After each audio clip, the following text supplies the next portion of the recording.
Panoorin natin itong mga bossing, yung laro nitong napanood ko nagdadama. Bigyan natin ng komento. Yun o, nag 11-7. Yun.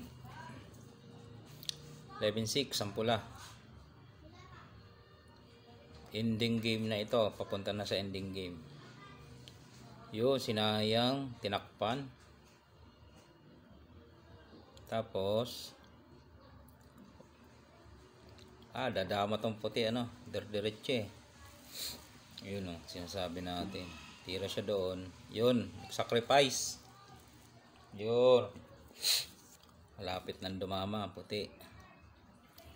Gagawin ng pula dito. Yun, may lanse din siya. Yun. Yun, sinubuan. Yan ang bibigyan natin ng comment, mga bossing. Atras lang natin ng konti. Yan yan, sa sinubuan, yung sinayang ng 7-2. Mamaya tingnan natin yan. Hindi siya pwedeng yan. Pag sayang ng 7-2, ang ginawa dito nung sa pula, sinubuan niya. Kaya ito sa huli, naging tabla ito, mga bossing. Naging tabla yung laban.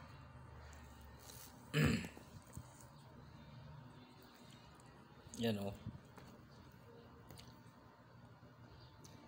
yun dito siya.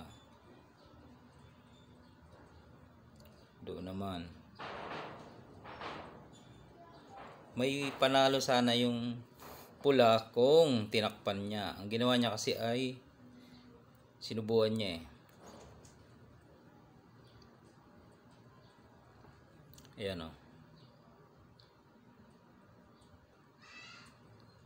sinong titira dito? Titira ang puti, dumama. Ayun, hinayaan lang. Siyempre kakainin, dumama rin. Yan. Okay, tapos anong sunod? Yun, nilagay ang damo doon. Kinain. Saan ibabagsak? Yun, doon lang. Siniguro. Yun, siniguro din. Umiwas. Okay, may lansi pa siya. Pag nagkamali ang pula,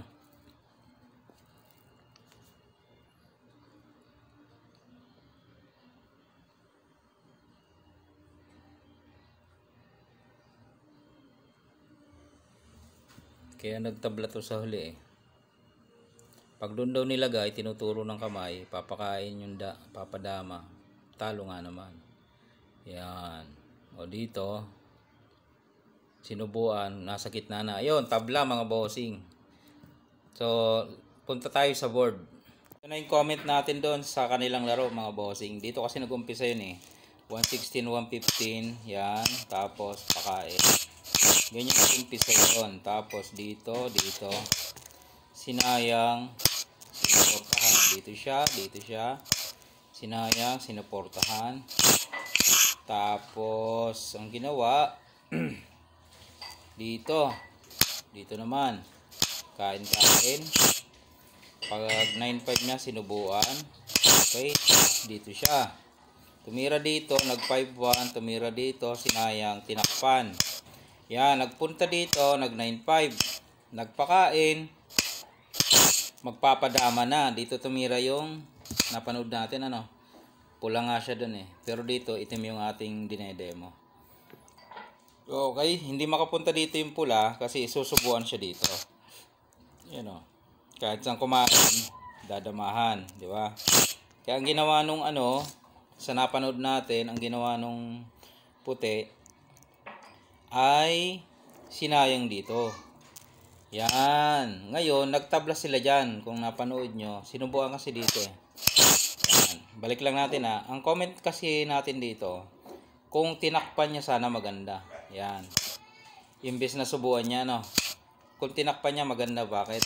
Walang tira ang pula Walang tira, Puro pakain, Pakain. Di ba? ito lang pwede niya itira. Magpapadama siya.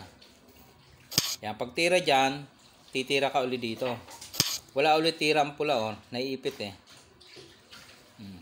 Ang mangyayari dyan, mag-sacrifice move siya para makawala. Pag dinama niya kasi ito, bitag, pain, yan o.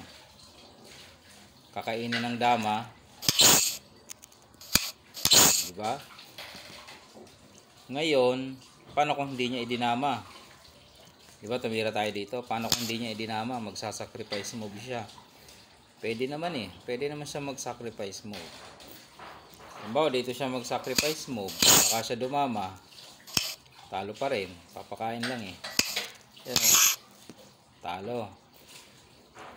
Paano kung sinubuan muna? O, dyan yung kain. Saka dumama. Pwede naman. Lamang pa rin. Kasi dadama lang dito yung block eh. Kain. Ipapakain dalawa. Panalo sana si boss kung nakakita niya ang ganong tira sa ganong ending game nila. Okay. Pero nagtabla sila. Okay din naman tabla. Kaya lang, syempre, maganda sana kung nanalo, no? Kasi pag sayang sinubuan niya. Nagtabla sila. Pero kung tinakpan, pansinin mo, pagtakip, you know, kung tinakpan, oh, biglang nawala ng tira yung pula. Lamang pa ang itim sa pyesa. 2, 4, 5 ang pula, 2, 4, 6 ang itim. Nag-sacrifice move kasi dito para makadaan dito. Oh, walang ibang tira eh. Pag tumira dito, dito na. Pag dumama, may pain, may bitag. Ano? Pag dito naman siya nag-sacrifice mo, halimbawa dito, kain dalawa at dumama, tatakpan lang. Ang dami, no? Matatalo eh. Ano ba? Nag-sacrifice mo ulit, kain ulit. Eh, ang dami niyan. Ang daming dadama, matatalo pa rin. Okay? Sinayang, tatakpan. Paano kung sinayang dito, talo pa rin. Papakain yan eh. Ayun. Okay. Halimbawa dito lang siya. Ayun, magpapadama na yun. Dito siya. Yun, diretso na yun. So sa ending, pwedeng matalo. O yun lang aking reaction video sa ating napanood na laro. Alright.